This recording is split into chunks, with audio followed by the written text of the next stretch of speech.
There are 3 easy steps in creating your resume link. Let me show you how. Step 1. Register. Go to www.jobs180.com using any browser and click Register Now. Fill out all the information needed. In choosing your resume link, use your full name so that it looks professional and it's easy to recall by potential employers. For example, Antonio Juan de la Cruz .jobs180.com. Step 2. Create and design. When creating your resume, make sure to complete your personal information and upload your profile picture. One of the highlights of the resume link is the portfolio section. In the portfolio section, you can show off your skills by uploading samples of your work like documents, pictures, videos, and your social media links. Your resume link also features different themes and you can upload a cover photo. This is a combination of a cover letter and a social network cover photo. Here is an example. You can also download a copy of your resume link and print it.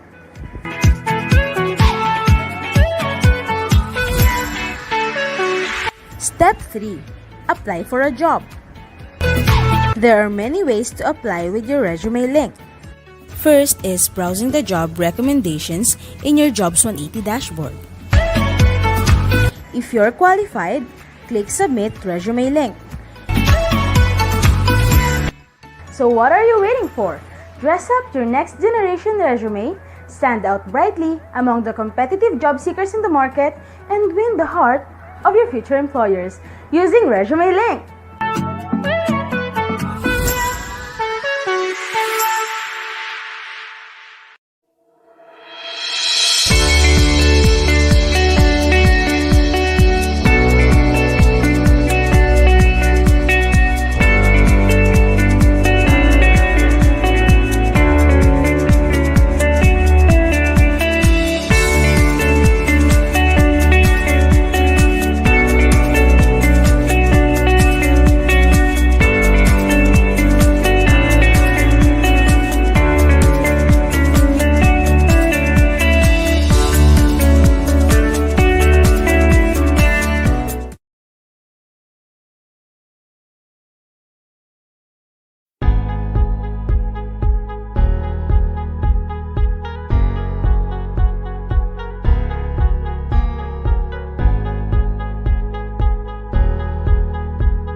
Good morning, everyone. Good morning, people. Welcome to Jobs180.com's Marketing Meet for National College of Science and Technology. We are also joined by students from Technological University of the Philippines, Manila. So today we will be joined by speakers from CUAPS and FactSet Philippines. But before we start, may we invite everybody for a short prayer followed by the national anthem, the NCST hymn, and the NCST marketing video.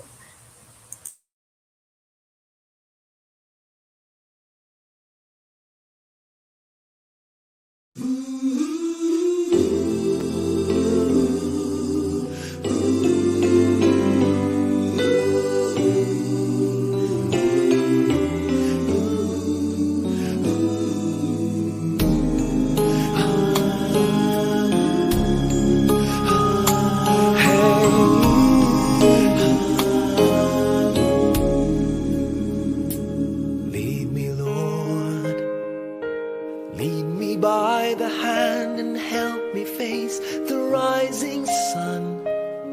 Comfort me through all the pain that life may bring. There's no other hope that I can lean upon. Lead me, Lord, lead me all my life.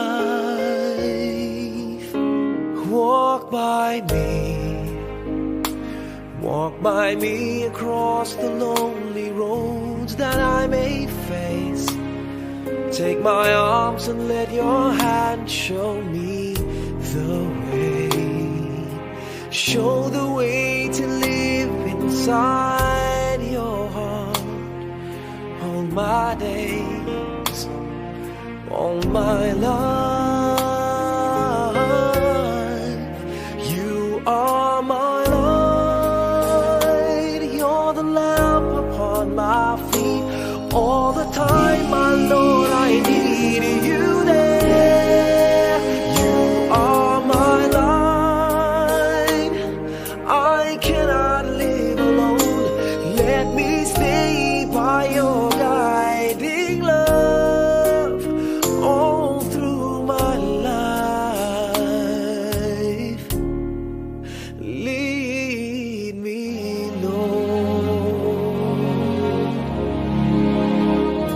Lead me, Lord.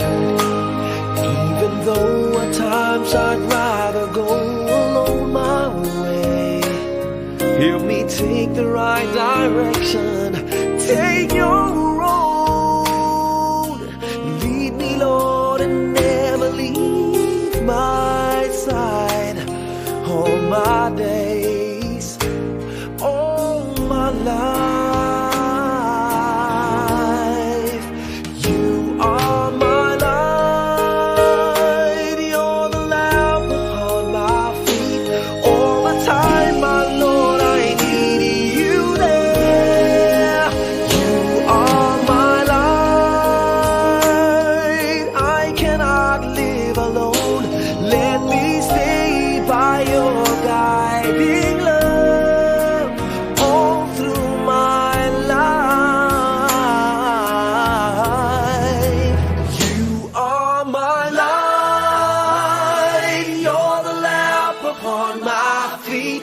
All the time, my Lord, I need you there.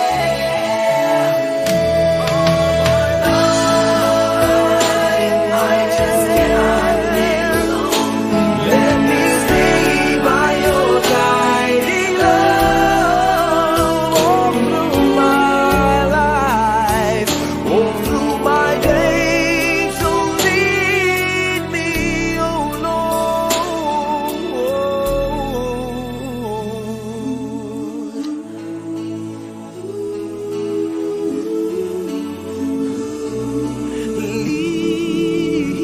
Lead me.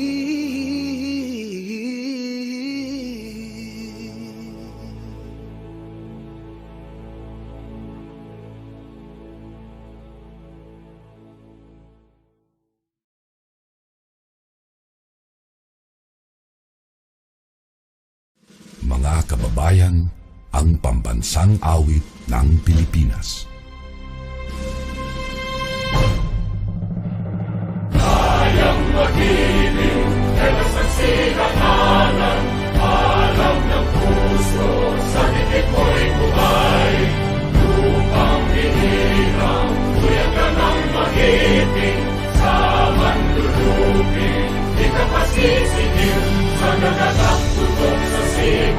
Sa langit ang pagaw ay hinatang tula,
Alright, so good morning everyone. So, ang lakas ng ulan. No? Sana safe and dry kayo. Alright.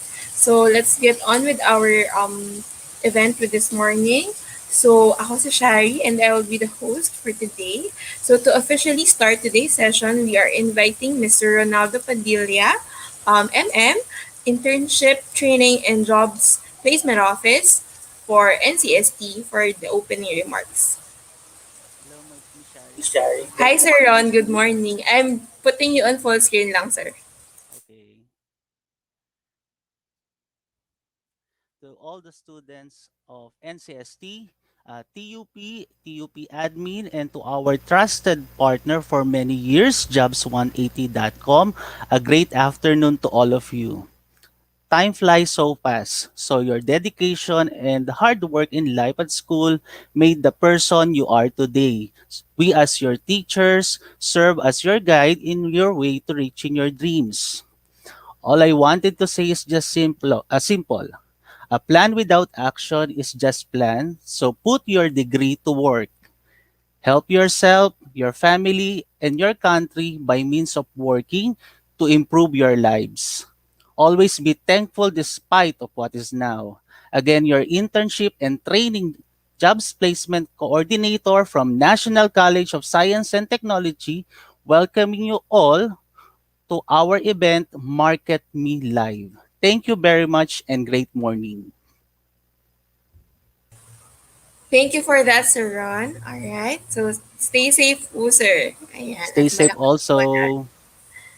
Ayan. Now, to represent TUP Manila, we have Dr. Apollo Cortez, Director of Student Affairs, Professor 6, Faculty of College of Industrial Education for TUP Manila to give us the opening remarks. Hi, sir. Good morning. Sir, you're on mute. We will put you on full screen. Ayan. Okay. Good morning po. So mabuhay po sa ating lahat. A pleasant morning to all. Hope and pray that you are all in best of health in spite of the struggle that we are facing. The variants of the virus, the bad weather, the earthquake, rising prices of the basic commodities. But we have our God who will protect us against all this. And we need just to continue our prayers. Today, God has made a way for us to still have a virtual job fair so we can extend our assistance to our graduates to scout for a job that suits for their skills, knowledge, and passion for work. I would like to extend my appreciation and gratitude to our partners, especially to the Jobs180.com, more than just a job site. Maraming salamat po sa inyong concern sa aming mga estudyante at sa aming mga graduates na nanonood ngayon dito. Sana po ay magpatuloy ang tagumpay ng inyong organizations. Likewise, to the Guidance Office of the TUP, headed by Professor Enrico Lucena, RGC, and to Ma'am Cristina Rancudo, for coordinating with our companies and partners to NCST and to this Job180.com in making this event possible. May this productive day, event, activity welcome to Jobs180.com, more than job, a place of the site, and then muli ang aking pasasalamat po sa inyong lahat. Magandang umaga po at God bless us all. Maraming salamat po, Dr. Cortez. No? Stay safe po, sir. Ingat po. Alright.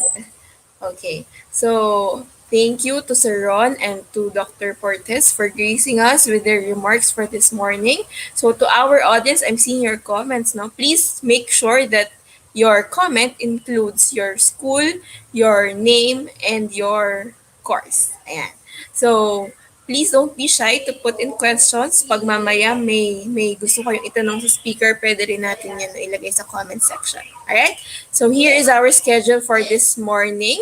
So number 1, we will be discussing resume link. Next, communication skills. And last is top skills companies look for when they hire fresh graduates. Alright? So, thank you guys for being on time. So, sa mga students ng TUP Manila, if you're there, don't forget to comment, no? Okay lang. Alright. So, let's go to our first speaker. So, our first speaker is Sir Kim Chua. He is the Managing Director for jobs180.com. He has 20 years of experience in sales, marketing, business development, customer service, operations, business process, and human resources. He is a trusted resource speaker and he has done over 1,000 career development seminars in more than 400 plus colleges and universities nationwide. All right. So, Sir Kim, if you're there, the screen is yours. Take it away.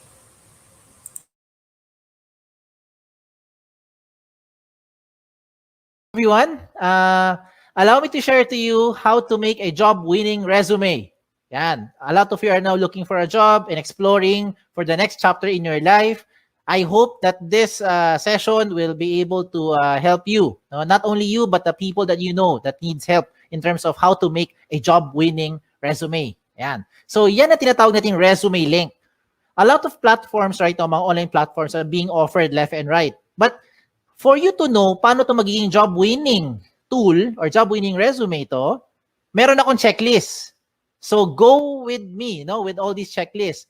Your checklist should include the following. Number 1, kailangan mag-stand out ka. When you look for a job, you have to be able to stand out. Because if you're not going to be able to stand out, then I think you'll just be part of the crowd. You'll be one of the next applicant na wala lang, na hindi mapapansin. Another thing that should be in your checklist is that you should only have one file. Hindi dapat maraming files na iba-iba sinesend sa mga companies. Mas maganda, isang file lang para pag sinend mo, lahat ng details mo nandoon na. Another thing in your checklist is that it should make the process more efficient. Ibig sabihin, mas mabilis mag-submit, mas mabilis makita ng HR, at mas mabilis kayo makontak for possible next steps na or possible job offer na. Now, another thing in my checklist is that dapat tipid ito, wala tong gastos. The tool that I will show you today, wala itong gastos. Libre po ito. At higit sa lahat, itong pinaka-importante sa lahat, this should be in your checklist. The tool should be secured. Okay? More than anything, importante talaga ang data. Pero ang data ninyo, dapat yung proteksyonan. And using this tool, this is the most secured resume kung tawagin. Bakit siya tinawag na most secured resume? Let me go through the next slides na. Okay? Ito ang tinatawag na resume link. Okay? A personalized URL for anyone can open online anytime. I will use an example para makarelate kayo. If you are John Santos, ang link mo or resume link mo pwede maging johnsantos.jobs180.com. Ganun lang kasimple. At yan na po ang resume link nyo. So how do you make one? Go with me through the 3 simple steps. First step is you have to register. Absolutely, wala tong bayad. Libre po ito. How do you register? You go to the website of jobs180.com. That's www.jobs180.com at dun ka mag-register on the upper right side of your screen. Now, as you do that, you have to put the basic information. Okay? So, alam nyo na ano mga information yan. Hindi ko na isa-isahin. Babawasan nyo naman at alam nyo naman ano dapat ilagay. Now, as you create your account, you have to use a valid email.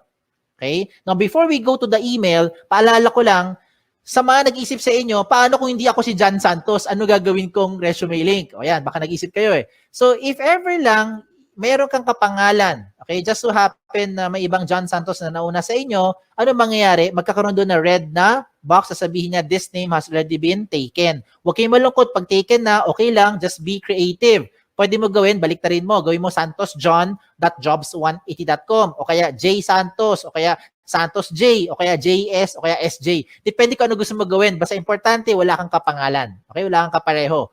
Now, when you do this, huwag kayong OA. Do not create yung mga ganong klaseng over creative na mga resume link because it doesn't look professional. Imagine submitting to a company with your resume link that says eljablo.jobs180.com. Hindi yan mukhang professional. Okay?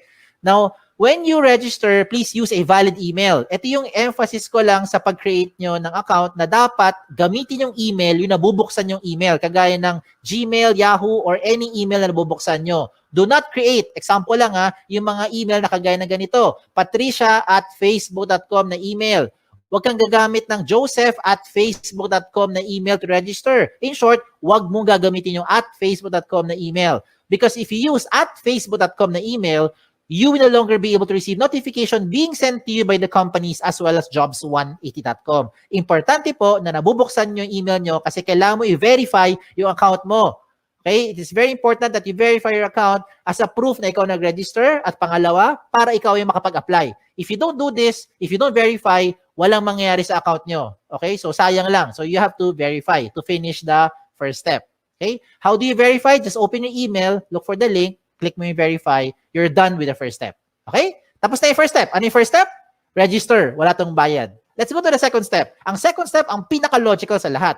Kailangan kumpletong detalye nyo. So how do you do that? You go back again to your account by going to the website of jobs180.com. This time, hindi mo kailangan mag-register. Ang gagawin mo, mag-login. Pag login mo, lagay mo dito yung email nyo or resume link nyo, kayo lang may alam yan, at lalo na yung password nyo na kayo lang talaga may alam yan. So when you do that, you now go inside your account. Pag nasa loob na kina-account nyo, ano gagawin nyo? Mabilis na lang ito. Fill in the blanks. Okay?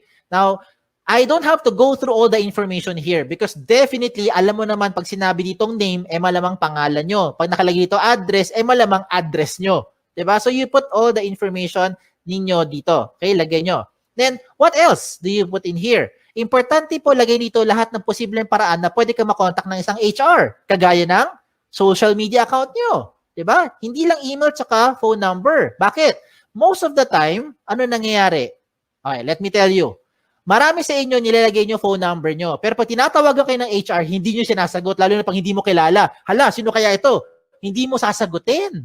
Diba? Kasi takot kayo, baka nagsascam or whoever yung tumatawag. So, ano mangyayari sa mga HR? Mag-i-email kami ngayon sa inyo. But you don't open email more often than you open your social media account. So, I recommend lahat ng posibleng paraan na pwede ka makontak na isang HR, ilagay mo dito. Kagaya ng mga Facebook nyo or Twitter nyo para mabilis tayo makapag-PM. Private message, makapag-invite for the next step. Okay? What else do you put here? You also put here your work options, yung mga work experience nyo. Pagdating po sa work options, you can see on the screen, you have 4 options na pwede nyo pagpilian. Parang switch lang yan. Yes, no switch, on, off switch. So you can choose here, example, looking for OJT, lagay mo yes, if you're looking for OJT right now. And later on, pag hindi na, turn it off. Edi lagay mo na no. Diba? So depende yan kung anong mas trip nyo or anong mas pasok dun sa hinahanap nyo right now. What the system will do is it will try to match you with companies who are also looking for the same profile with what you have. Yan yung kagandahan ng tool natin. Hindi mo kailangan mag-door-to-door para mag-submit ng resume link ninyo.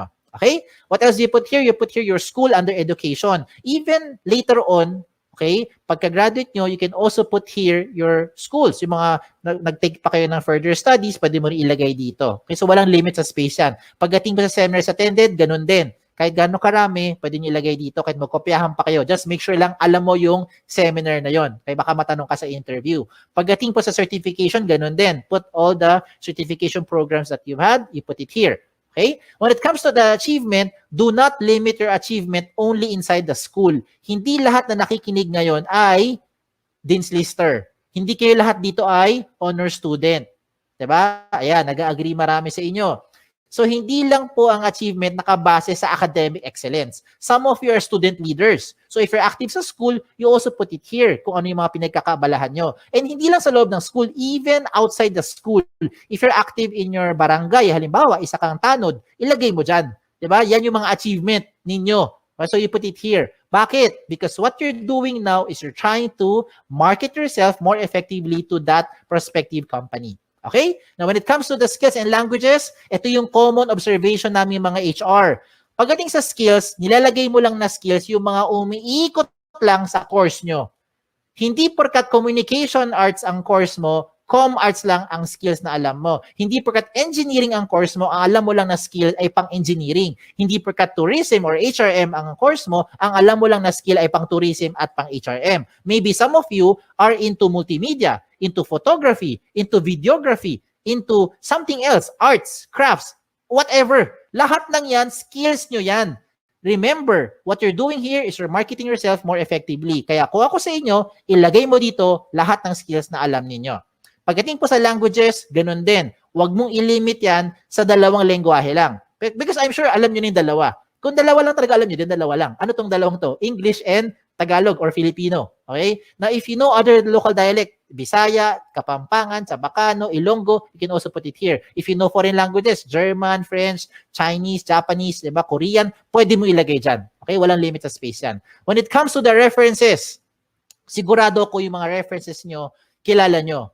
Ang malaking tanong dito kayo ba'y kilala nila? Sana oo, di ba? Kasi madalas pag tumatawag kami sa mga references nyo, hindi kayo maalala. So please tell them, ginawa nyo silang reference para at least they know what to tell about you. Okay? Now at this point, to make your life easier, kung sakali lang nakagawa ka na ng resume nyo in your Word file or maybe in your doc file, depende kung anong file nyo, PDF file, whatever file you have. Kung nakagawa ka na ng resume nyo, simple na lang. Just copy all the information inside dito. Na ilagay mo sa loob ng ResumeLink. Just transfer them here inside the ResumeLink para maging secured yung data nyo. Okay? Kung bakit secured, I'll tell you as we go along. Okay? So yung mga sinabi ko, I think alam nyo na yan. Alam nyo na yan. Okay? Itong mga susunod kong papakita, ito yung mga amazing na portion. Let me start with the portfolio section. Ano yung portfolio section? This is the part where you now upload evidence of your skills. Example, ano ebidensya na graduate na kayo later on? Diploma, 'di ba? Transcript. Ano pa? Toga? Hindi ebidensya yung toga. Okay? Kung ano man meron nyo, 'di ba? Certificate, diploma, yan, ebidensya yan. Okay? Kung transcript of records is evidence na graduate na kayo. Ano ebidensya na wala kayong criminal record? NBA clearance, police clearance, 'di ba? Ano ebidensya na pwede ka pumunta sa ibang bansa? Passport, visa, lahat ng mga sinasabi mong mga skills mo or yung mga what you're claiming that you know, you can now support them here sa portfolio section by showing those documents. Diba? Anong ebidensya na ikaw ay healthy? Meron kang medical clearance. Anong ebidensya na pwede kang mag-drive ng sasakyan? Meron kang driver's license. Diba? So gets nyo na yung sinasabi ko. Ang point ko lang is you can now put the things here to support yung claim nyo of your skills. Now, you're starting to think, Sir, kung pare-pareho naman kaming graduate sa school namin, pare-pareho kami magkakaklase, same yung course namin, same yung school, same yung teachers, same yung curriculum, pare-pareho lang naman kami lahat, walang experience sa trabaho, how will we stand out? Ayan, di ba? Okay, ito ngayon yung isang magandang recommendation ko sa inyo on how you now stand out. You get your smartphones. Kunin mo yung mga smartphones nyo. Kung wala, manghiram sa kaibigan. Okay, hiram mo sa kaibigan mo. I-record mo yung selfie video mo. You say something interesting about yourself. Record it in about 30 seconds to 1 minute lang. Huwag na masyadong mahaba. Ano gagawin mo? Pretend that you are being interviewed by the HR. So you answer basic questions like, tell me something about yourself. O, di ba? Ano yung mga gasgas sa tanong natin? Why should we hire you? O, di ba? Just imagine na tinanong ka ng HR at sasagutin mo na lang siya. Ang maganda lang ngayon, recorded mo. So kung hindi mo type yung sagot, i-delete mo. Pag type mo, you save it. Then you upload it sa YouTube or sa Vimeo. Maraming mga video channel na libre, mga video converter sa online. Hanapin mo lang. And when you're done, you put that video link doon sa portfolio section nyo. O, di ba? This time, it will definitely make you stand out because depende na to sa diskarte mo on how you're going to present yourself. Okay? So I leave it up to you on how you do that. Now, another thing for you to do, na sure akong hindi to makokopya ng classmate mo, ay yung picture mo. Diba? So you put your profile picture here. Now, when it comes to the picture, hindi kailangan sobrang formal na formal. Hindi kailangan pumunta sa studio. Huwag na kayo gumastos. Ang importante dito, tumingin kayo sa camera. Plain background. Okay? Plain background, tumingin kayo sa camera. Wear something, of course. Wear something decent. Okay? Do not upload profile pictures that look like the right side of your screen. Yung mga sample na yan, hindi po maganda yung sample yan. Okay? So, huwag kayong maglagay ng mga ganun kasi mga sample na profile picture. Now, another good thing pa that will make you stand out using the ResumeLink is your cover photo. Yes! A picture paints 1,000 words. Yan ang kasabihan na very, very applicable dito. A lot of you who are listening today, hindi kayo gifted with writing skills. Hirap kayo i-express ang inyong feelings at inyong thoughts into words. Hindi mo ma-type, hindi mo ma-sulat. Tama? Hirap tayo eh. Bakit? Hindi natural sa atin yan. Pero pagdating sa picture, kayang-kaya mo i-express yung inyong personality. Look at the examples I'm showing you. Look at the one on the left. Ano siya? Isa siyang ophthalmologist or optometrist. Sabi naman ng iba, eye expert. Di ba? Yung sa kanan, ano siya? Sabi ng iba, sir, parang IT. Sir, techie siguro kasi maraming gadget, pati stapler, gadget niya. Diba? Halimbawa, o sabi ng iba naman, sir, parang makalat. O depende na kung how you are going to interpret it. But now, the way I see it, itong taong to, multitasker. Okay? Another good example I'm showing you is this one. Someone from psychology, someone from neurologies, or maybe someone who knows left and right. Ganun lang kasimple. No? So depende yan how you're going to express yourself. Okay? Another good example pa, ito. Itong person na to, ang gusto niya sabihin, there's no shortcut to success. You will be able to reach your goal by taking one step at a time. O, di ba? So I'm showing you good examples. Hindi yan member na Akit Bahay Gang. Hindi rin po yan social climber, in case that's what you're thinking. So kung nagpakita ko ng magaganda example, I will also show you yung mga hindi magandang example para wag niyong gagayahin. Huwag kayong magpapaka-misteryoso. Okay? Make sure you put your picture there. Okay? Kasi maraming pangalan ngayon interchangeable. Ako mismo, guilty ako dyan. My name is Kim. A lot of people think babae ako. Ako rin mismo, napagkakamala ko yung mga aplikante, pinakita ko, Chris, George, Alex, Sam. O, di ba? Minsan isipin ko, Joey, lalaki. Yung pala, babae. Di ba? So you better put your picture there para at least alam ng HR who to expect. Okay? Now, when you make your resume link, dapat may laman talaga yan. Kasi kung walang laman yan, ganyan itsura niyan. Blanco. And how do you expect companies will look, or HR from companies will look at your profile if you submit to them resume links that look like this? It's like submitting a piece of a paper, bond paper, or long bond paper, short bond paper na walang laman except pangalan mo. And that's the same as this one. So hindi yan papansinin ng mga HR for sure. Okay? Sayang lang oras nyo tsaka oras ng HR. Kailangan attractive.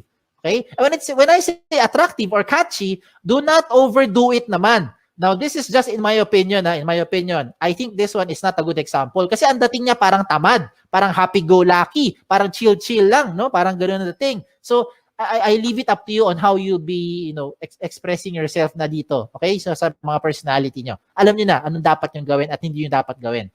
So, showing a very good example is si iExpert. Tignan mo, lahat ng detalye niya, kompleto. Everything.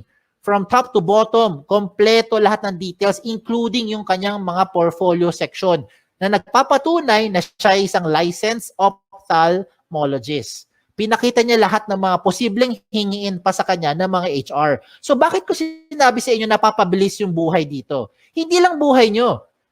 Pati buhay din ng HR napapabilis because once you submit all this information to that company, when the HR opens your resume link and sees everything about you, dalawa lang ang pwedeng mangyari niyan. One is, nahuli mo attention, gusto ka niya ngayon kausapin or schedule for the next step, like interview or possibly job offer, or hindi ka nag-fit. Yun yung second. Diba? Para at least, ang maganda rito, hindi na pabalik-balik, hindi na siya tatawag para sabihin, hello ma'am, meron ka bang evidence na graduate ka na talaga sa school na yan? Can you send me your transcript? Diba? Can you send me yung mga evidence or yung mga sample skills or sample work mo kasi you are in IT or in graphic design, diba? Gets mo ibig ko sabihin, wag nang pabalik-balik, sayang yung oras. Okay? Time is of the essence, lalo na ngayon. So you put everything there, at least pa nakita ng HR, diretso na kagad sa pagprocess sa inyo. Okay? A lot of you are now thinking, sir, pag gumawa ako ng resume link at nilagay ko lahat ng information ko dyan, baka naman yung mga data ko nakakalat na sa buong mundo. Baka naman yung mga information ko nakalantad na sa buong internet. The answer is, no. Kaya nga siya tinawag na the most secured resume. Okay? Bakit siya tinawag na most secured resume? Because you have the ultimate control over your privacy settings. Follow the screen. Inside your dashboard, when you log in, you can go to your settings. Sa settings mo, to be specific, puntahan mo yung privacy settings. In your privacy settings, you choose the information that you want to show in public. Halimbawa lang you do not want to show your birthday. What do you do? Turn it off. Ayaw mo pakita yung address mo. What do you do? Turn it off. Ayaw mo pakita ang inyong references. What do you do? Turn it off. So lahat na naka-off, hindi lalabas sa public. At sino may control niyan? Kayo lang. O, di ba? Ang maganda pa rito, real-time update yan. Halimbawa, today, you decide not to show your birthday, your address, and references. And then 5 minutes later, you decide, sige, pakita ko na nga birthday ko. Turn it on. Real-time. 5 minutes later, the moment you save your settings, lahat na binigyan mo ng resume link, updated na rin sila real-time. As in real-time. Di ba? Ayos, di ba? Sige, tuloy natin. Tuloy pa natin to. So, reminders ko na lang sa mga late na dumating or kakakinig lang, when you make your resume link, make sure that your profile is interesting and attractive. Okay? Wag OA. Iba yung over naman yun. No? Wag naman ganun. So, make sure it's attractive, it's catchy. complete all the information, especially your contact details. Kasi sayang naman lahat ng ginawa mo, nahuli mo atensyon, hindi ka makontak ng HR. So better make sure nandiyan yung mga contact details na updated. Okay? So yan. So tapos na tayo sa 2 steps. Last step na lang. Ano yung first step? Recap lang. First step is register. Wala tong bayad. Libre po yan. Second step is for you to complete the information. Yan ang pinaka-logical. And the last step now is for you to submit. So you're now thinking, okay to paano ko gagamitin ngayon yung resume link? Bigyan kita ng iba-ibang paraan. Okay, lahat ito practical application para makarelate kayo. Unang option, pumunta ka sa website ng jobs180.com. That's www.jobs180.com, and that's where you now start to look for companies. Type the companies that you're looking for. Pag may lumabas, edi good. Pag walang lumabas, edi wala. Okay, huwag din pilitin. Okay? Now, you can also see there a lot of companies, a lot of company logos that you can shop around, you can choose, learn about the company, and if you want to be part of the company, I recommend you submit your resume link kahit na hindi ka pa qualified. Let me repeat what I just said. If you want to be part of an organization, if you want to be part of that company, even if you are not yet qualified, I recommend you give your resume link to that company. Bakit? Imagine, kung ngayong hapon, ngayong araw, nag-submit ka ng resume link sa isang kumpanya na naghahanap ng 3 years experience na aplikante. Wala ka pang 3 years experience. Okay lang. Because nabigay mo na yung resume link mo sa kanya, pagdating ng 2024, siguro naman by that time, meron ka ng 3 years experience, di ba? Kasi nag-work ka na ngayon, by 2021. By 2024, may 3 years experience ka na, pwede ka na ma-qualify dun sa position in-applyan mo. And you never know. That company might just contact you later on, provided that your details are still updated. So you have to update those information real time. Ayos ba? Ayos, di ba? Wala nang pabalik-balik. Hindi mo na kailangan magbalik-balik dun sa kumpanya para sabihin, nag-apply po ko sa inyo last year. Ako po yung OJT nyo 3 months ago. Wala nang ganun. Okay? Another practical application. When you submit your resumes through email, how do you do that? Madalas, ito ginagawa natin. Mag-email tayo, sasabihin natin, Dear HR Manager, I would like to apply for the following position and this is my resume. Ano gagawin nyo? I-attach mo yung Word file mo or PDF file mo. Tama? If that is how you're doing it, wag mo nang gawin yon. Wag ka na mag-attach ng anything sa email. Pampabagal lang yan, tsaka makaluma na yung style na yan. Bakit ko sinabi yon? Kasi hindi mo na kailangan talaga mag-attach ng anything. Ang gagawin mo, i-type mo na lang doon sa email mo yung resume link mo. Example, Dear HR Manager, I would like to apply for the following position. And this is my resume. In this example, Antonio Juan de la Cruz, 01.jobs180.com. That's it. Submit. I look forward to your information. Thank you. Send.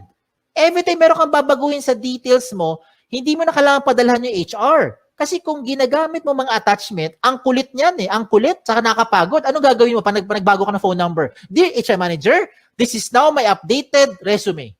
Mamaya-maya, 2 weeks later, nagpalit ka ng phone number. Ano gagawin mo? Dear HR Manager, this is now my updated, most recent resume. O di ba? Every time meron kang babaguhin, padala ka na padala doon sa HR. Nakakapagod yan, hindi lang sa part nyo, kundi sa part din namin sa mga HR to keep track which one yung pinaka-updated na details. So this time, wala na kailangan. Palit-palit na lang kayo ng details nyo. Update na lang sa loob ng resume link. Ayos ba? Ayos pa. Okay, tuloy pa natin to. Okay? If you want to print your resume, this is now the good news. You can now print your resume link. No matter how much information you have, the system will try to compress everything into one page. So kung gusto mo talaga mag-print ng papel at mag-submit sa mga kumpanya, walang kaso. Pumunta ka lang sa dashboard mo, hanapin mo yung print na option at mamili ka kung 1 column or 2 column version ang gusto mo i-print. What the system will do is it will try to compress everything into one page para tipid na. O, di ba? Now, usapang tipid. Ito mas tipid pa. Gusto mo mag-print ng resume pero gusto mo magtipid. Itong gawin mo. Gumawa ka ng resume link card. Ano tong resume link card? Sa isang pirasong long bond or short bond paper, mag-design ka ng maraming resume link card. No, maliliit lang, parang business card na dating. In one piece of paper, I think you can make 10, 20 sets of cards. Depende sa size ng papel mo. At ang importante na ilagay mo dyan sa resume link card mo ay syempre ang inyong resume link. Diba? So, hindi mo na kailangan ilagay lahat ng details mo sa resume sa loob ng maliit na papel. Lagay mo lang resume link mo. And that is what you now give to the companies when you start applying. Look at the picture I'm showing you. Diba? Tipid. Hindi lang tipid. Secured pa. Tingnan nyo. If you submit yung big paper resume nyo, long bond paper, sinubmit mo sa isang kumpanya, nag-apply ka. For some reason, nilipad ng hangin. Yung nakapulot ng papel na yan, alam na buong detalye mo because everything is in that one-page printout. Now, if you lose that small piece of paper, don't worry. Meron kang peace of mind. Bakit? Yung mga kapulot niyan, limited sa privacy settings mo because you have the ultimate control over your privacy settings kahit na i-type niya yan sa browser. Okay? So, ang recommend ko rin sa mga nakikinig, use the gadget. Take advantage of the technology. Use your gadget, your laptop, your cellphone, your tablet, kung ano man. Okay? Para ngayon kasi, with this day and age, technology na ang gamitin natin. Kung mano-mano pa rin kayo, wala kayong gadget, okay lang. Huwag kayong malungkot. You can still submit to the companies by just simply writing the resume link on a piece of paper. As simple as that. Okay? So, again, sa mga nagtatanong, ano yung mga guidelines ko para makagawa ako ng job-winning resume? Ito yung guideline ko. Ito yung checklist ko. Are you using the right tool? That's the ultimate question. There are so many tools right now, but these are the things that you should consider when you make your resume. And that is the resume link. It already addresses the following. Number 1, security ng information mo. I hope by this time, you have peace of mind. Ito na ang pinaka-secured na information because you have the ultimate control over your privacy setting. Pangalawa, the speed of hire becomes faster. It becomes more efficient because whatever you need, whatever the HR needs, you can already put it inside the resume link. Another thing is that it's flexible. If you want to print, just in case lang gusto mo talaga mag-print ng resume nyo, you have the option to print it. And you don't have to worry about saan ko sinave yung file na yan, saan ko tinago, wala nang ganun. Just log into your account and print. Mamili ka lang kung 1 column or 2 column version. At higit sa lahat, wala po itong bayad. Tipid po ito. Walang bayad. Okay? Ang kailangan mo lang, of course, internet. Sa mga nag-iisip sa inyo, sir, kailangan ko ng pan-data. Pwede ka naman makakonect sa internet na walang data eh. Punta ka sa libreng wifi. Di ba? Baka yung kapitbahay nyo may libreng wifi. O, makagamit ka muna. Later on, pag may trabaho ka na, may sweldo na, bayaran mo yung wifi niya. O, di ba? Bawi-bawi lang yan. No? Give and take. And there are a lot more benefits to just what I've mentioned. Marami pang iba. You can share your resume link to whatever platform you want to share it to. Gusto mo i-text? Gusto mo siya i-private message? Gusto mo i-send via Viber? Kayo bahala. Pwede mo i-share. Basta kayo may control. Ganun lang kasimple. No? Kung hindi mo ito binigay sa kahit kanino, hindi malalaman to nung taong yon. And you don't have to save it to whatever USBs or hard drive. No need na. Wala rin tong mga tipong version na kailangan pa mag-compatible. Walang ganun. Lahat ito compatible. Pwede lahat. Okay? So, shout out na ako. Shout out to all our school partners. By the grace of God, right now we have about 400 plus colleges and university partners nationwide, including your alma mater. So, thank you. We're very thankful for this opportunity that we're able to do this kahit tayo nasa loob ng bahay, kahit kayo nasa loob ng bahay. So, hindi tayo physically nagpe-present, pero nakakatulong pa rin tayo. Especially if you have friends or relatives whom you think would need this tool, please share this to them. Okay? Sa mga nagtatanong naman ng mga frequently asked questions, sasagutin ko na. Ito kasi yung mga common questions na kadalasan tinatanong sa akin. Ang tanong, can I give my resume link to companies who do not know about jobs180.com? The answer is absolutely yes. It depends kung sino ang bibigyan mo. Ikaw may ultimate control niyan. Okay? Pangalawang question, is this the same as other job platform like LinkedIn, JobStreet, iba pang mga job site? The answer is no. Meron tong dalawang major difference. Yes. Lalo na pagdating sa security. Okay. Of course, explain lang ako Okay. With respect to the other sites that I've mentioned, let me just use JobStreet as an example para lang mas makarelate, no? Para makarelate. You can only use JobStreet resume if you're applying to companies who are also using JobStreet. If you're applying to a company who is not using JobStreet, you cannot use your JobStreet resume anymore.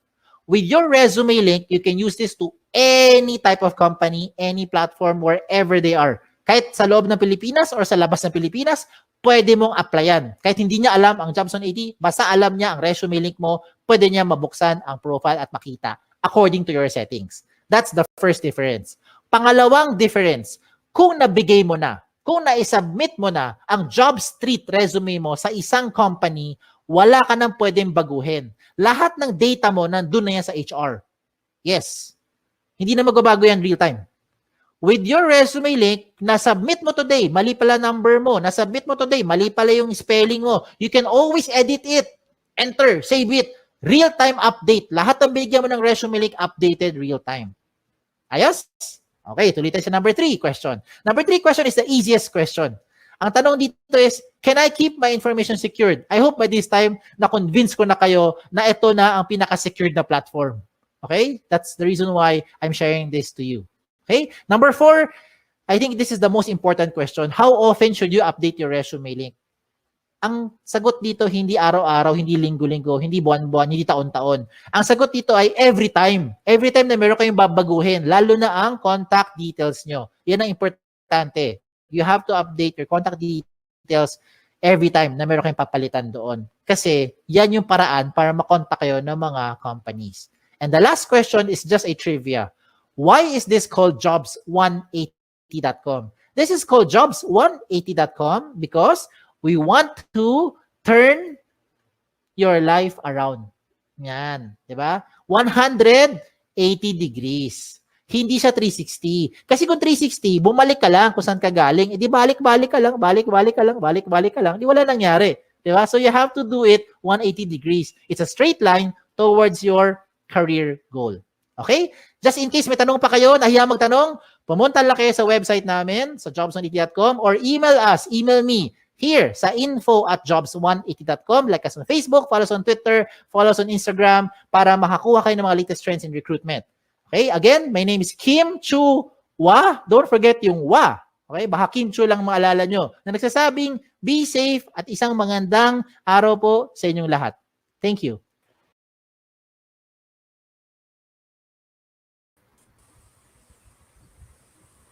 Alright. Good morning, sir. Thank you for the talk. Good Alright, morning. so to our audience, the floor is now open for questions. So if you have questions from the talk that Sir Kim did, pwede nyo lagay sa comment section. Sir, hingi lang ako ng reminders or updates regarding the job fair that is happening tomorrow. So tomorrow, merong virtual career fair for the students of NCST. So kasama na din dun yung mga taga TUP. So sir, please let us know ano po yung mangyayari bukas.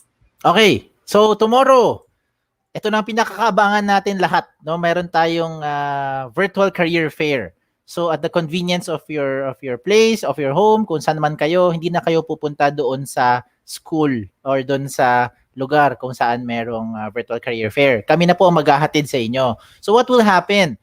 Tomorrow, 9 a.m. Don't forget, no? Isang tulog na lang yan. No? Isang tulog na lang. Tomorrow, 9 a.m., there will be a virtual career fair for both NCST and TUP. So anong gagawin ninyo? Okay? Ito yung gagawin nyo. You can see something that's scrolling on the screen right now. Okay? Basahin nyo yan, isulat nyo yung link. Huwag nyo kalimutan. Okay? Announce ko lang ulit. Go to schools.jobs180.com/NCST kung kayo ay taga-NCST. If you're from TUP naman, you go to schools, of course, with an S, no plural, schools.jobs180.com/TUP. Now, when you go to those respective links, ano una nyo makita? Meron pong pop-up na screen nakalabas doon. May nakalagay yung details for the Virtual Career Fair event which is happening tomorrow, okay, tomorrow, July 28, ng 9:00 ng umaga. Ano gagawin niyo? The first step is for you to create a Jobs180 account. You need to have a resume link. You need to create an account.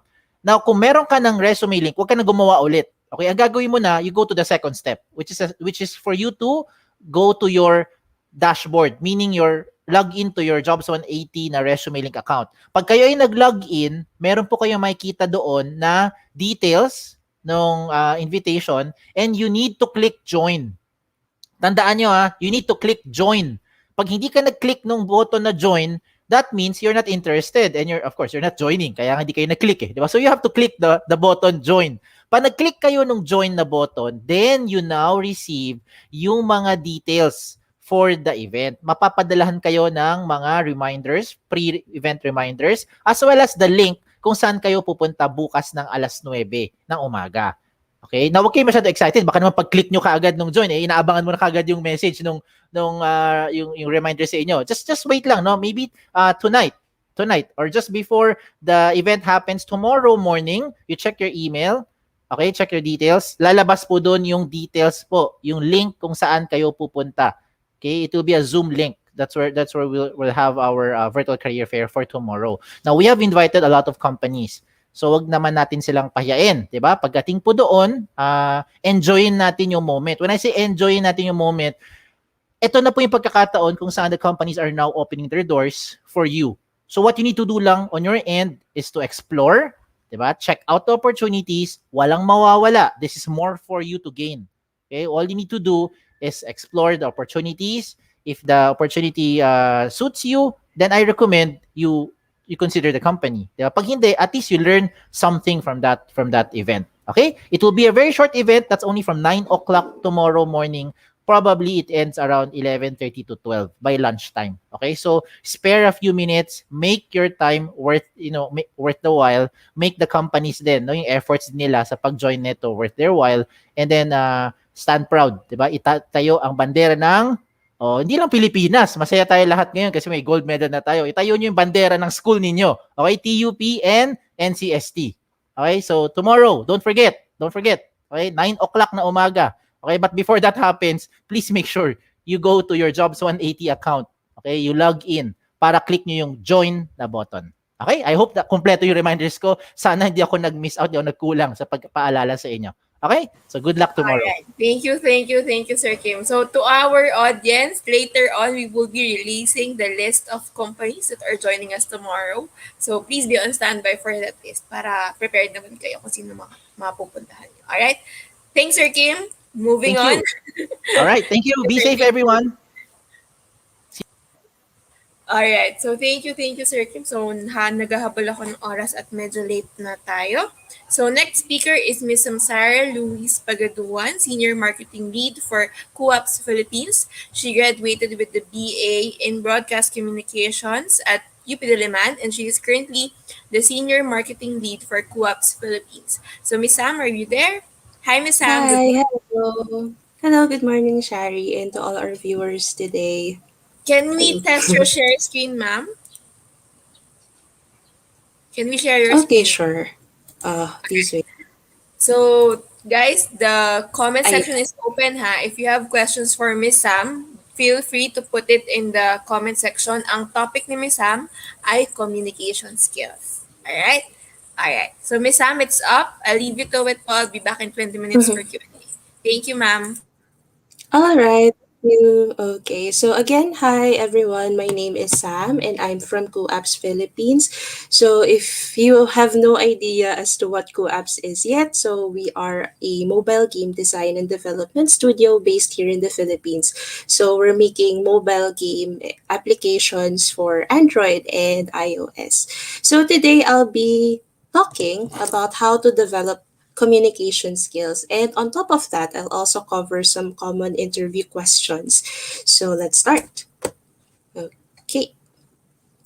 All right. So basically, I don't think I need to define communication anymore because I'm pretty sure most of you already know what communication is, and we use it daily. We communicate the moment we wake up until the time we sleep, right? We talk to our parents, we talk to our friends, we talk to our teachers, to our classmates, to our colleagues, the security guard, maybe you're talking to the online seller on marketplace. So communication happens, no, all the time. But according to John Powell, and John Powell is a famous film score composer, communication works for those who work at it. So there is a constant need to improve your communication skills. But right now, you might be wondering, no, if we're doing this daily, then why do we still need to improve at it? Nagagamit naman natin siya araw-araw. Because honestly, not all of us are good communicators. And that is the reason why we Filipino, we say, ay, hirap kausap ng seller, or ay, pangit ka bonding ng jowa ko. Kasi some people fail to communicate what they need to say across. And that is why we need to learn how to properly communicate. So today, I'll be focusing more on verbal communication in a workplace setting, in a professional setting. And I think it will be helpful for those who want to apply, especially tomorrow. Like, gaya ng nabanggit nila, merong virtual career fair tomorrow. So if you're planning to apply, then this would be helpful for you. Okay. So, next question, why are communication skills important in a company or in an organization? So, number one, it gives you more value in the workplace. Why? Basically, if you know how to communicate or if you have a good command of a certain language, you'll be able to understand what's required from you. Kung bibigyan ka man ng trabaho, syempre kaya mong basahin. You'll be able to understand the task. Second, you'll be able to talk to your colleagues, to your teammates. You'll be a good team player kasi you know how to communicate. Third, you'll be able to present your output. You'll be able to report your data in an efficient way, in a good way. And of course, you'll be able to provide feedback and constructive criticism. So if you already have those skills, then the next one is it will help you in your career progression and professional image. If you want to achieve for a higher position, if you want to apply for a leadership role or for a managerial role, having good communication skills is very, very important. Hindi pwedeng manager ka pero hindi mo alam paano kausapin yung teammates mo. Or even though you're not a manager, no, good communication skills is still important if you want to communicate to your colleague. So that's number two. And then number three, it helps you build trust and rapport with colleagues. I know some of us, we hate small talk, but we all have to start from somewhere. You cannot build trust and rapport with your colleagues if you don't talk to them. If you're going to avoid them forever, then nothing will happen. And of course, it's not just with your colleagues. If you want to expand your network, if you want to meet more people in your field, it's very important for you to communicate. And then more doors will open for you if you know how to communicate effectively and if you have a wide network already. And lastly, it leads to a more positive work environment. Why? Because if everyone knows how to communicate, then conflicts will be resolved easily. So that is why it's very important. Actually, according to a recent survey, there is a high demand for good communicators. As you can see here, it's the most in demand soft, not technical, soft skill. And if you will also notice, the rest of the skills that we have here below, it all relies to communication. Of course, you can't be social if you don't know how to communicate. You won't be able to be friendly if you don't know how to communicate. So it's always the base. Ito yung basic requirement for your soft skill. Okay? So now I already know why it's important. So the first question is how? How am I going to improve my communication skill? First is, okay, I'm going to discuss this in two parts. First is language, and then second is building confidence. So let's go through how to improve your language skills first. And I'm not limiting this to English, no. Because as you can see, it's just general. Improve your language skills because some jobs require you to be proficient in Filipino. And I think we're already native speakers, so it's easy. But some people are still bad with Filipino. So some people, some companies do require you to be proficient in Filipino. Some companies might require you to be proficient in Japanese or maybe in Bisaya. So this is in general. So first is you need to learn proper grammar and enrich your vocabulary. Ngayon, madali na lang kasi ang daming resources na available sa internet. So please take advantage of what we can see in the internet. So all the information that's there, please try to make good use of it. And my tip for people who are trying to learn a new language, you may want to learn a new word every day. So that's very helpful if you're learning a certain language. Next is practice casual and professional conversations. So how do you do this? Talk to a friend. That's easy as that. And then try to simulate a professional setting. So, and if you want to, you can also look for language exchange buddies. So there are certain apps that provide that kind of feature. So you may also want to check that. And then if you're still too shy to talk to someone else, why not talk and record yourself? So siguro naman, hindi ka na masyado mahihiya pag sarili mo na yung kinakausap mo. Although sometimes we still feel conscious kasi yung sarili mong boses yung naririnig mo. But that's okay. It's actually a good way to practice your pronunciation and enunciation. Pag conscious ka kasi dun sa pananalita mo, mas maririnig mo kung saan ka nagkakamali. Okay? So it's a very effective way to practice pronunciation. Also, you can practice your tone. Are you monotonous? Do you sound, are you too loud while speaking? So you can practice that here. Next, this one is fun. So, consume content such as news, movies, series, and documentaries. I personally prefer news and documentaries because they're formal and they're professional. But if you're trying to learn a language and you just want to hear out how natives speak that kind of language, you can always watch movies and series because that's conversational. Okay. And then lastly, this one is the most difficult one to do. So it's avoiding speech fillers. So what are speech fillers? So these are words, phrases, sounds that we make that are unnecessary in speech. For example, like, parang. So those kinds of sounds, words, please try to avoid that. And I know it's difficult. I struggle with it too, but the key here is to keep practicing. And I'm not saying it's a bad thing, but sometimes the applicant or the person talking doesn't sound too confident if they use a lot of speech fillers. So that's why you need to avoid it as much as possible.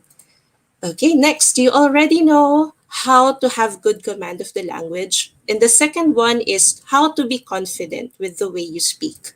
So, how do you communicate with confidence? First is connect through body language. You can always make good use of your hand gestures.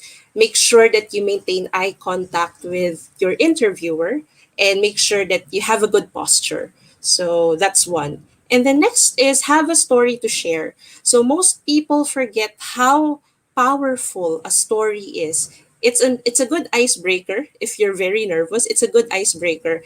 And stories also support whatever claim that you're talking about yourself. Okay? But if you're going to share a story, please be brief and specific. Wag naman yung tipong hanggang bukas na yung kwento, right? Just keep it brief. Yung summary lang ng story. And if someone is asking you a question, for example, if an interviewer is asking you a question, please be specific with your answer. Wag na magpaligoy-ligoy pa. Wag na magsabi ng mabulaklak na salita. Just go straight at it. Diretso dapat yung sagot natin. Okay? And then next one is you need to focus and listen intently. So some people just talk and talk and talk and talk, but they don't listen.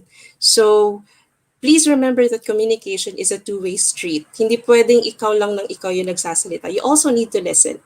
And it's very important because, especially during interviews, because sometimes interviewers ask you a question and if you don't listen, you'll miss out on some of the important details in that question.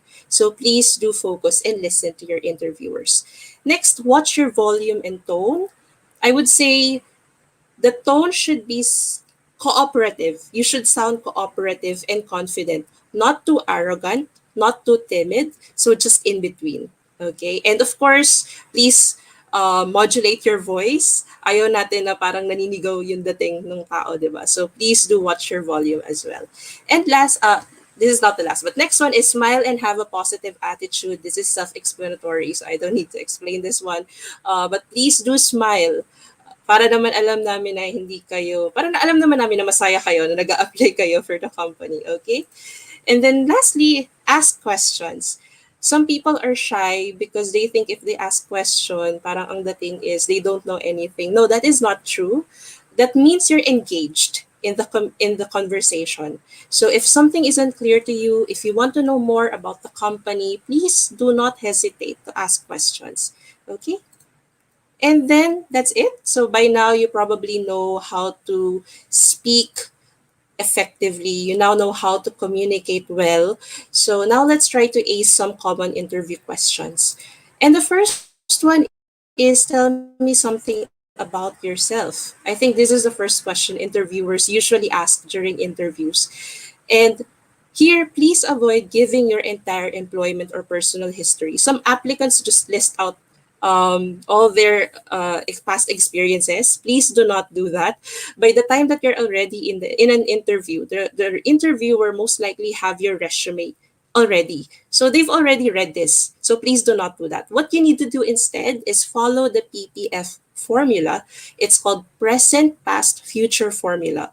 For present, you may talk about your current role, your scope if you're already hired, or if you're already working. But if you're a fresh grad, no worries. You can talk about your course and then talk about your past, talk about how you got to the present. What did you do exactly in your previous job? What are the projects that you did while you were still studying? How is it relevant to the position that you're applying for? So that is how you talk about your past. And lastly, talk about your future. What do you plan to do in the next 5 years? Do you still see yourself working in the same career path? Do you want to start up a business? So please be honest about what future you have in mind. And aside from that, you may also talk about your hobbies, especially ones that are relevant to the job. Like I said, we're a game development company. So basically, every time I interview someone, I ask them if they are passionate about gaming. Okay, so please make sure that the hobbies that you mentioned are relevant to the company that you're applying for. Okay, and then also, you may also add an interesting major life event you recently had, but keep it professional. You don't want to say na ay nanganak yung aso ko kahapon. So that is something that you should avoid. So make sure that these life events are professional. Like for example, I recently I'll jump to the third one. I recently volunteered for a non-government organization. So you can say that. And this gives your employer an idea na, oh, this person likes to do volunteer work. Parang plus points din kasi yun. Okay? And the next question, what are your greatest strengths? So, common mistake here is barraging your interviewer with a long list of adjectives.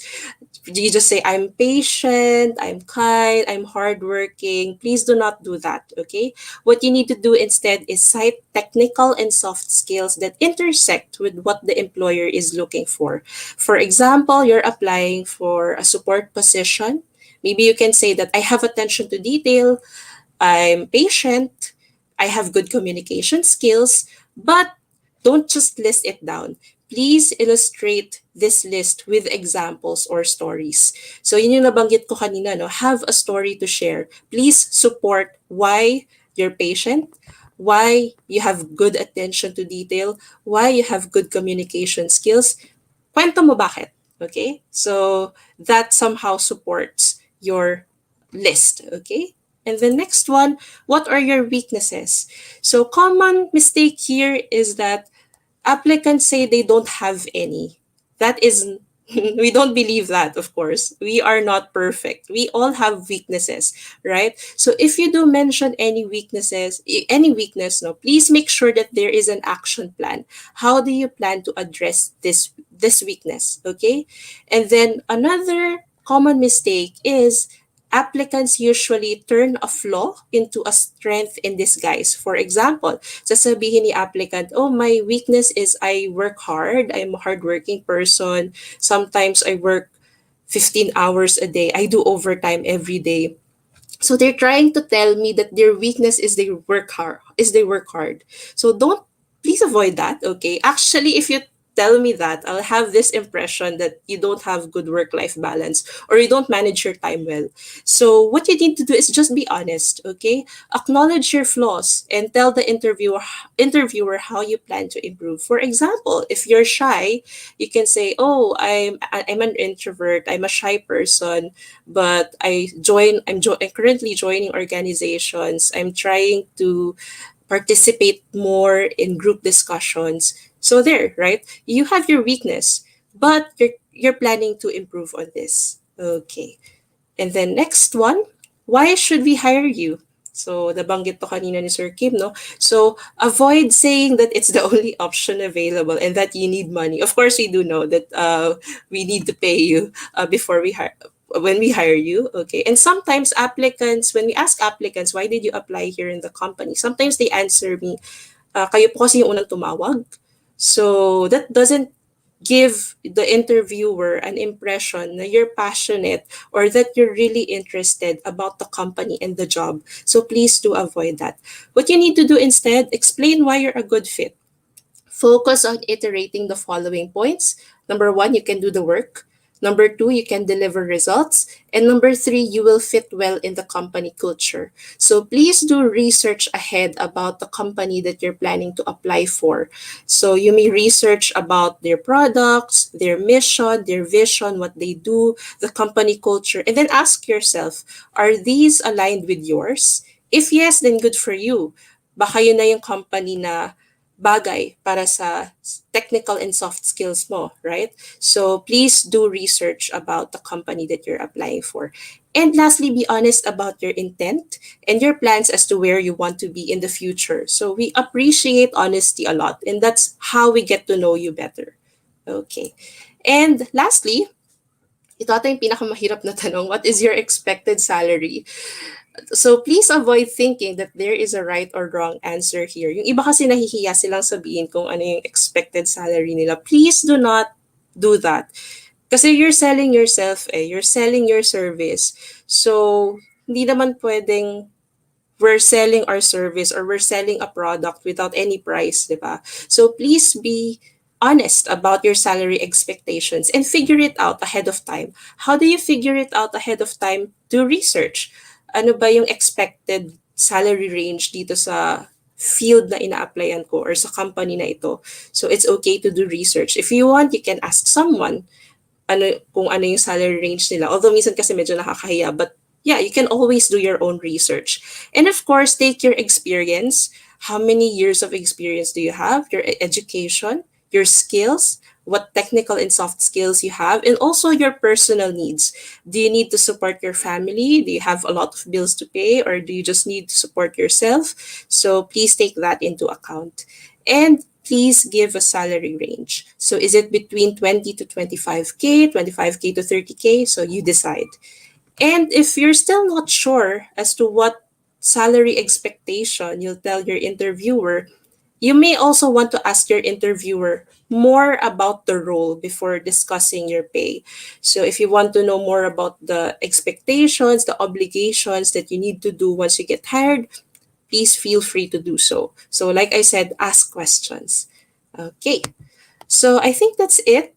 Again, according to Charlie Kaufman, so Charlie Kaufman is a famous writer, constantly talking is not necessarily communicating.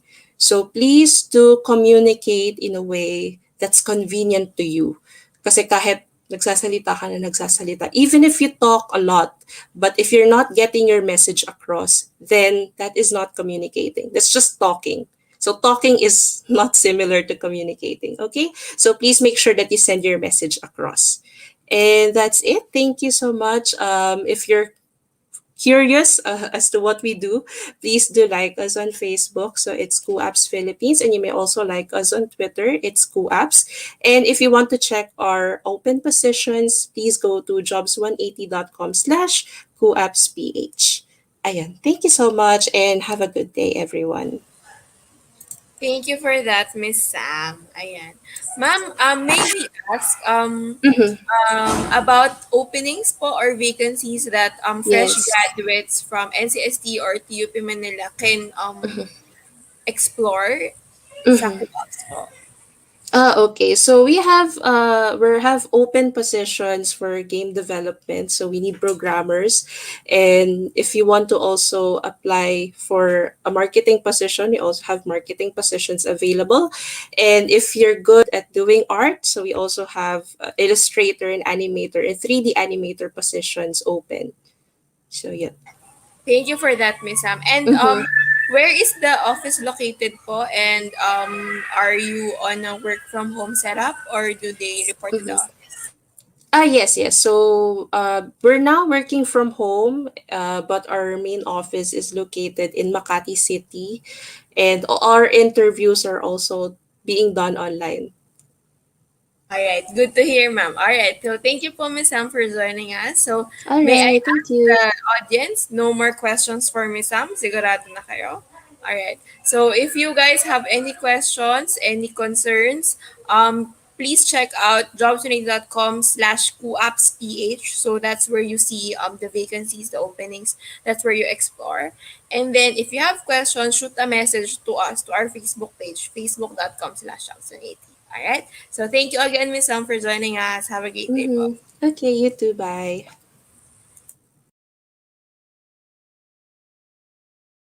All right. So next up, we have our last speaker, Miss Maya Garcia Morales. She is the Regional Facilities Manager for FactSet Philippines. She works with the group of dynamic and diverse individuals from strategic resources in Manila and globally, focusing on facilities, real estate project management, transportation and government requirements, supporting the business need 24/7. Their goal is to have an agile approach to ensure timely and effective employee assistance. She describes herself as multifaceted with a zest for life. Her interests include interior decorating, learning new things, and culture. So let's welcome Miss Mara to discuss top skills companies look for when they hire for fresh graduates. Hi, Miss Mara. Hi, good morning. Hi, ma'am. Good Ma'am, morning, Miss Sherry. naka-black yung screen nyo. Hold on. Yan, it's up na, ma'am. Okay. Ma'am, can we test your screen share? Okay. Please let me know if you can see my screen already. Yan, ma'am. It's up. It's on full screen. Good to go na po tayo. So, Okay. ma'am, I'll leave it to it. I'll be back for the Q&A in 20 minutes. Thank you, Miss All right. Mara. Thank you, Miss Sherry. Thank you for welcoming me. And also, Miss Sam, thank you for the enlightening word that you shared. Really, it's like refreshing the memory also. Hold on. Yeah. Miss Mara, naka-presenter mode po kayo. Here. Is that okay? Tapos, can you click on next po? Yeah. You're good? Ayan, okay na po siya, ma'am. All right. Yung ang tawag dito, ma'am, yung input po nung output pala, yung output, ma'am, ng face ninyo, ma'am, hindi gumagalaw. Ganun po ba talaga? Or is it on my side? I'm not sure. The Parang video is naka-ano on siya kasi. naman. Hang on, mama. Check ko Yeah. po. Pero sige, ma'am, oo nga, ma'am, frozen daw po yung video. Is that okay? Pero nakinig po namin kayo. O, may okay naman po yung Should I audio. stop sharing first and then reshare? Okay Would you lang, like to ma'am. do that? Um, Hang on. I can stop sharing and then I'll reshare. Is that fine with you? Sige, ma'am. Can you try that Okay. again? Okay, no problem. Baka, ma'am, internet connection kasi hindi po gumagalaw yung Yeah, thumbnail ninyo eh. here I'm moving.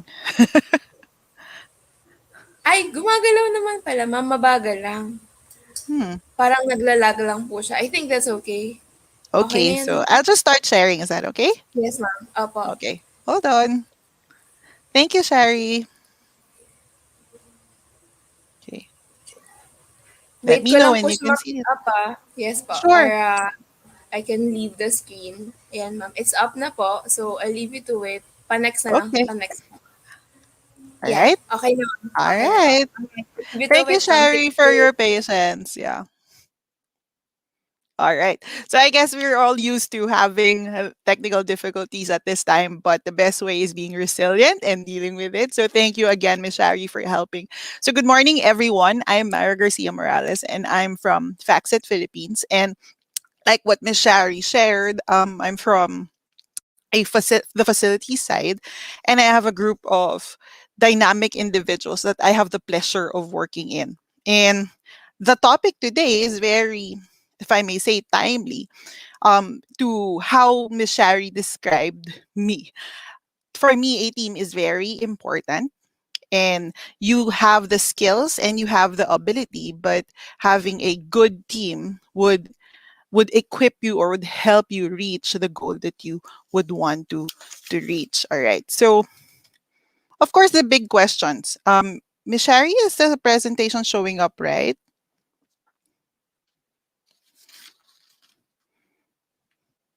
Okay. So Yes, ma'am. Gumagalaw okay, naman thank you. Okay, that's good. Thank you. So the big questions, of course, normally we need to know the who, the when, the what, the where, and the why.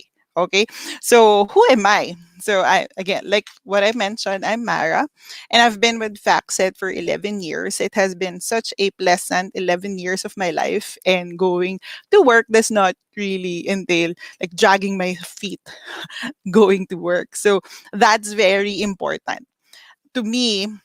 The number of years is just a number, but the time that I've spent here is such a pleasure because I have the right team, or I am also part of the team that is very that is inclusive or is also accommodating to learning. Okay. Aside from being a regional facilities manager, as you can see in one of the images, I'm also a co-chair of the Women's BRG, and that's part of our culture, which is being inclusive and diverse. We are in McKinley West, and this is our new facility. And this is one testament to the resiliency of the employees. We were able to construct this building or this facility during the pandemic. And this is no small feat for us because not only did we have to deal with the changing work environment, we also had to deal with the several lockdowns and the pandemic that was not known to anyone, meaning we did not know how to deal with it. You know, projects can come and go, but the environment where it is depends on how we would be able to cope, how we could be resilient, and how we would deal and overcome the challenges. That is why I am very thankful that I am part of a very dynamic team because even through the hard times, we were able to accomplish such a great feat.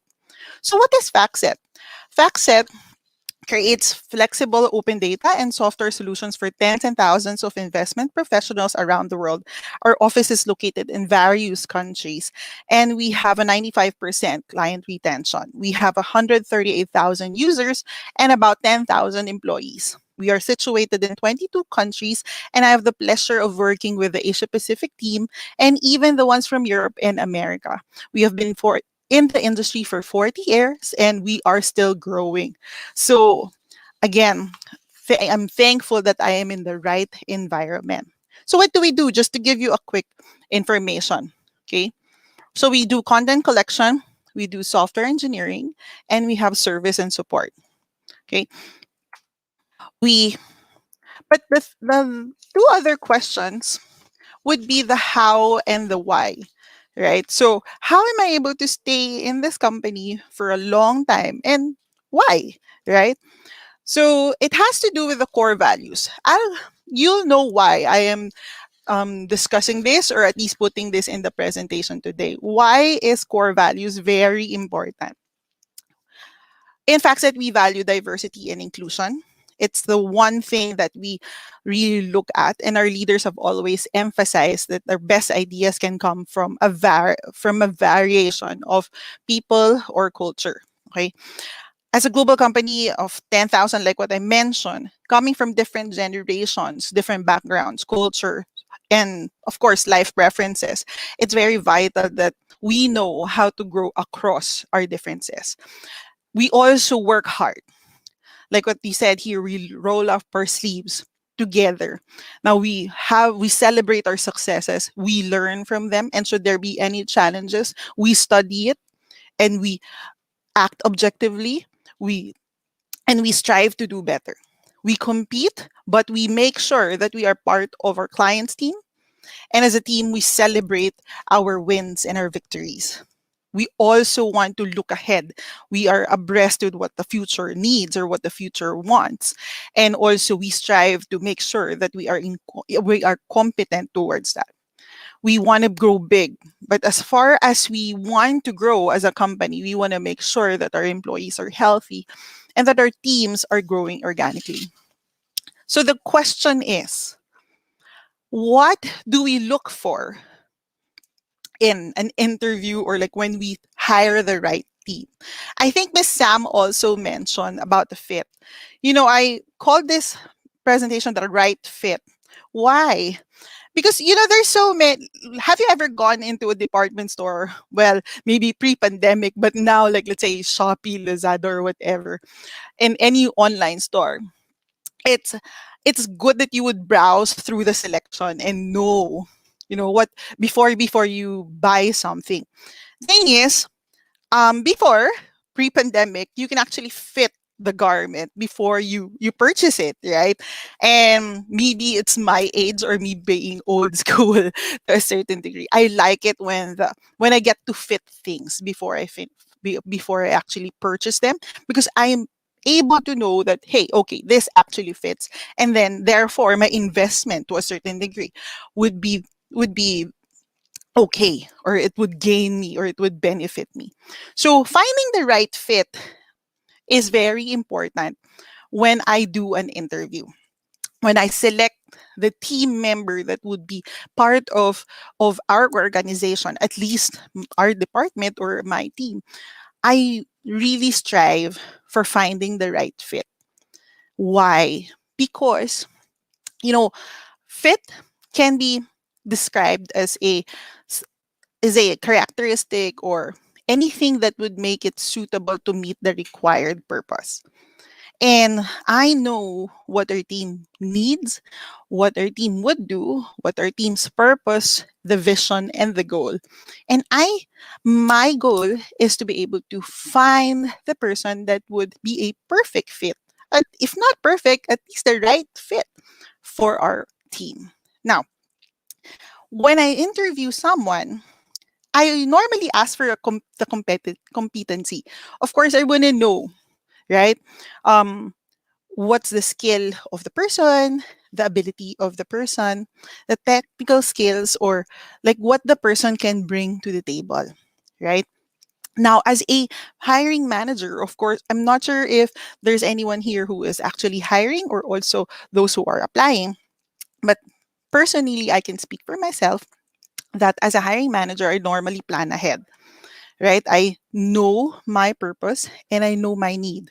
What do I need for the team? Then I always devise a method as to how I would interview. I would look for the right fit, but why? Why do I need to look for the right fit? Because I want to make sure that when we reach the goal, I have the right team with me reaching the summit. So, competency. What can you bring in the table? There are a lot of applicants. And if you browse through all these applications or all these website applications that you go through to look for candidates, there are millions of candidates. But what makes you you? That is what I want to know, right? What can you bring in to the company or to the team that would make, but that would make you the right fit? So be proud about what you can do, your strengths, your abilities, again, your technical skills, and your soft skills. Your strengths, like Miss Sam mentioned a while ago, that you don't have to mention the lengthy achievements that you have done in the past. Yes, that is true. That is why make sure that what you would bring to the table would be relevant to the role that you are applying for. If you're applying for a certain specific job or for a specific job, make sure that what you will be presenting to the table is aligned to what the role is looking for. You are competent for that role.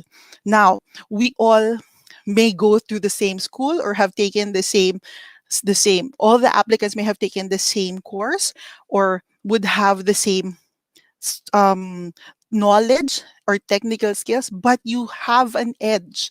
That's why make sure that you capitalize on that edge. Also, normally I go and ask for your strategy. Some call it STAR, but I just call it strategy. All right. Because normally I would have the information already of the applicant. And basically your educational background would normally be in the resume already. So that's already given. But we would ask you, okay, so this is a certain there is a certain event, or there is a certain situation. So what would be your strategy for the certain situation? I would ask for your tasks before, now, and then I would ask you what you would normally do when you are faced with a certain situation or a certain task. And then also, I would ask for your actions and also the results that happened in that situation. All right. So always have a strategy prepared. So if you are the applicant, make sure that you have a strategy prepared, or like a an account of what you have done before, because normally we would ask for your strategy. Now, I, as an interview, would always ask for your purpose. Why did you apply in this company or in an organization? Actually, even if I when I do interviews in any kind of profession, whether it's for the house or a constructor, contractor, or someone in my team, normally I would ask the same pattern. It's, what is your purpose? Why did you apply in the company? Also, your direction.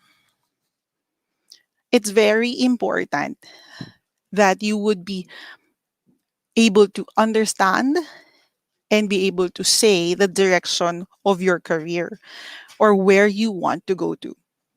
Have you ever been in a super highway or an expressway, like let's say SLEX or NLEX, or I don't know where you guys live, but normally Manila has a lot of expressways, right? And I would always say that the expressway is like your course, or your what you took up in school, or but at the end of the day you always have to make an exit. So that is technically your direction. Where do you want to go? When you apply for a certain job, what are you looking forward in achieving in the future? So I'd always ask that. Knowing your competency, having a strategy, or knowing the things that you have done before, how you have tackled it and how you have addressed it, knowing your purpose, having a direction, are very important things when when I interview someone. Lastly, I I would ask them, what is their expectation for the culture? Then I would tell them what the culture of the organization is. Culture fit is very important. What is a culture fit? Every company has a culture. Like the one that spoke before, Miss Sam, they are a gaming company. We are a tech company. The culture of the gaming company may be different from the tech company, and it may also be different from other companies like a real estate or a banking facility. It's different. Now, it would be good that you fit in the culture. Why? Because your job should not be something that would be a burden to you. Should be just an extension of your home, or an extension of the things that you do in life. It must be you have to have a fit in that culture. Otherwise, enjoying the job may not come easily. All right. So how are we doing so far? Miss Shana, are we okay? Can I go and proceed to the next slide? Yes, ma'am. Oh, Working okay. naman. Thank you. All right. Thank you. All right. So lastly, if you are an interviewee and also as an interviewer, this actually works both ways. First is, you have to do your homework. If you are an applicant, and also if you are interviewing someone, do your homework, right? So if you are an applicant, know the company that you are applying for. It's for me as an interviewer, it's very important for me that the applicant actually knows about the company. You're applying to a company not just for the position, but you're also actually entering the culture of that company. So you better know what you are getting yourself into. When I interview someone, I read through their resume or their CV. And I actually, and if the information of their previous company is indicated in their CV, I actually look for the company. I do my homework. These are part of the classics, right? Also, know the culture. It's important that you know the culture of the person, or at least the company, or at least the state. If you are, let's say, interviewing for a foreign job or an interstate job, know the culture of the people.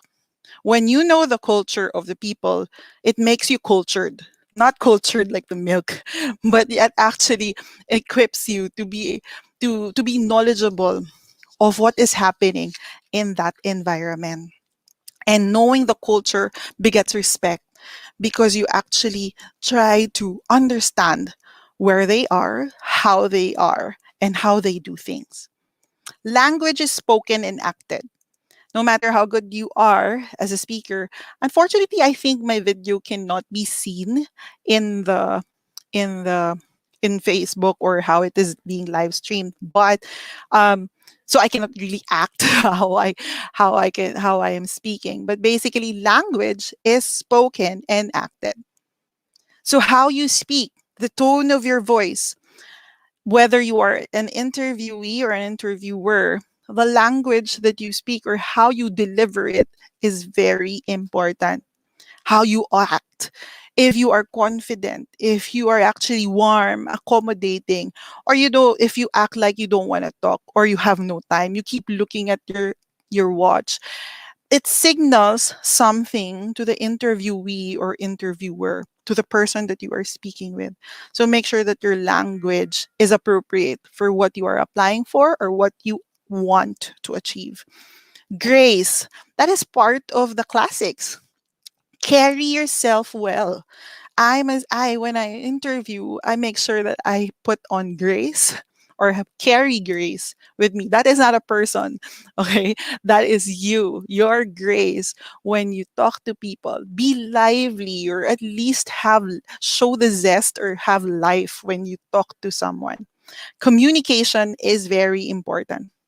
When you are when I interview, or when I get interviewed, I make sure I communicate well what is appropriate to be communicated. And also, when you are an interviewer or an interviewee, ask the right questions that would lead you to clarity. If you have any questions, or is something that is not clear to you, don't be afraid to ask. You don't want to go home or end an interview having a question in your mind, or a doubt that saying, I should have asked that, or why did I not ask that? It's okay. You can ask the questions to bring clarity. And lastly, part of the classics, or that something that never grows old, is saying thank you.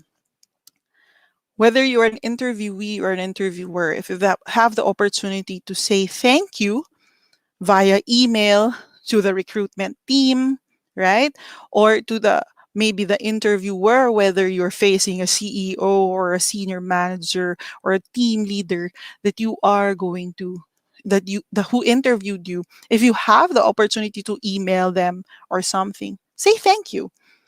The person spent time to know you and gave you the opportunity, whether you are chosen or not. Showing gratitude to your interviewer speaks volumes of how you are.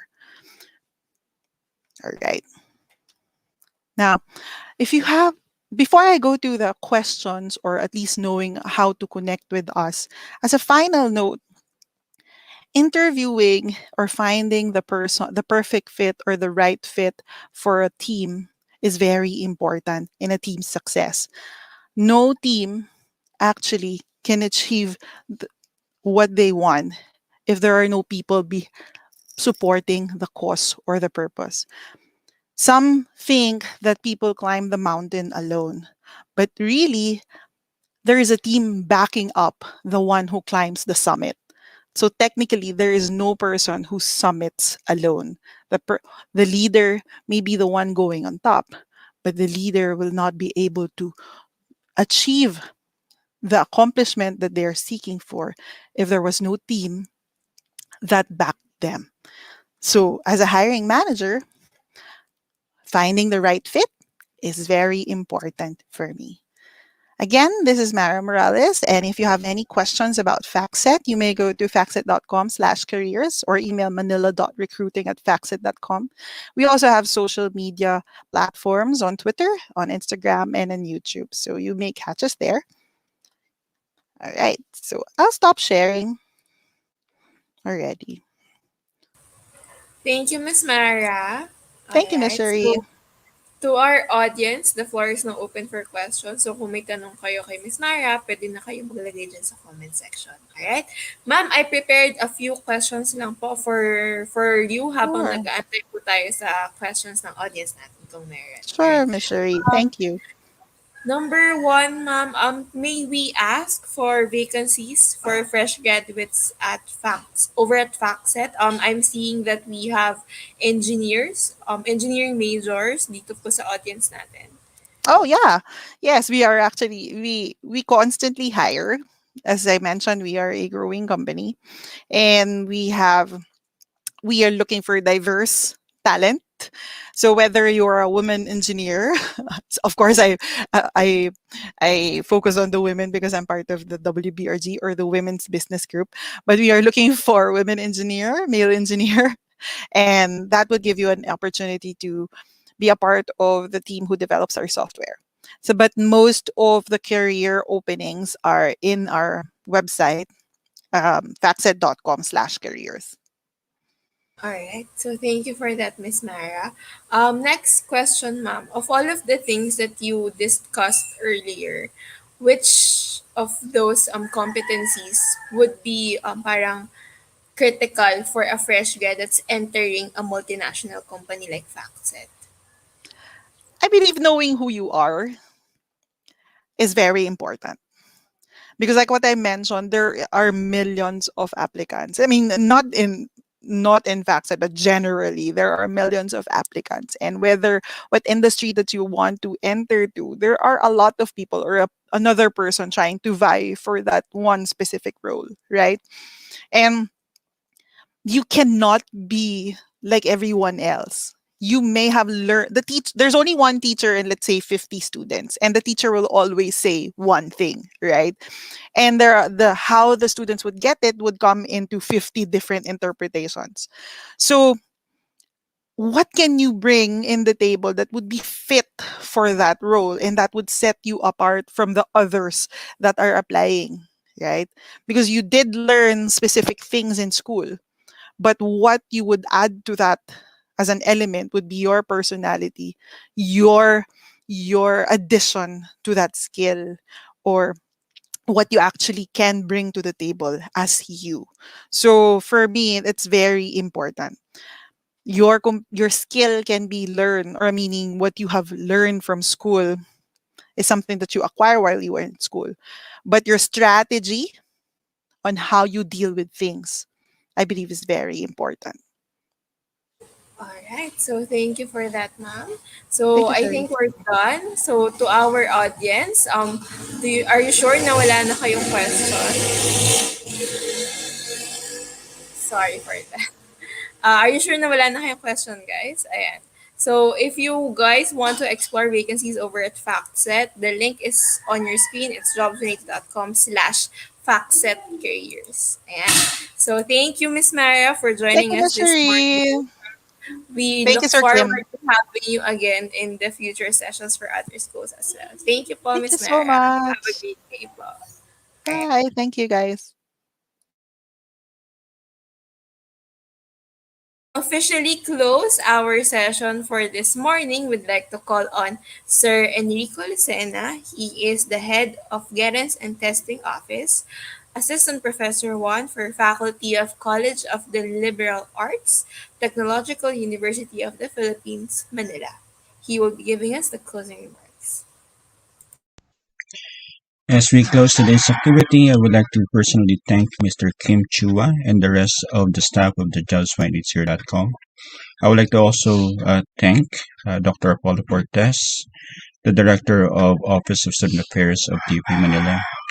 To our beloved students, congratulations, and we hope that you have learned a lot of things to be competitive today. God bless you all and be successful in your journey in the workplace. Thank you for that, Sir Rico. Ayan. So, thank you to everyone who joined us for this morning. We'd also like to thank our sponsor, the CEO Group, for being one of our corporate sponsors for the event. You may check out the CEO store in Lazada and in Shopee or at the nearest mall in your area to shop for your corporate attire needs. So, for career opportunities, it's available at jobs.com/CEO. So, to everyone, please watch out for the next set of webinars that we are hosting this week and the next week. So we have one for RTU, I think. You are welcome to join in those sessions. The topics will be posted on our Facebook page, and you're welcome to join. Um, just a shout out to TUP Manila and NCSC students. We will be starting at 9 a.m. tomorrow for the virtual career fair. So we'd love for you guys to join us there. How do we ensure attendance tomorrow? We will be giving a password at the end of the event. So if you attended the event, only then would you get a hold of that password. And that's what you enter on your account at the end of the event. So that counts your attendance as parang yun yung mag-verify ng attendance ninyo. Alright? So, make sure that you have registered for the event. For NCST students, it's schools.jobsunity.com/NCST. And for TUP Manila, it's schools.jobsunity.com/TUP. Alright? So, please let us know if you have any concerns or if you have um, kung meron kayong problems with your accounts, just chat us on Facebook. All right? So thank you guys. See you tomorrow. Have a great day and stay safe.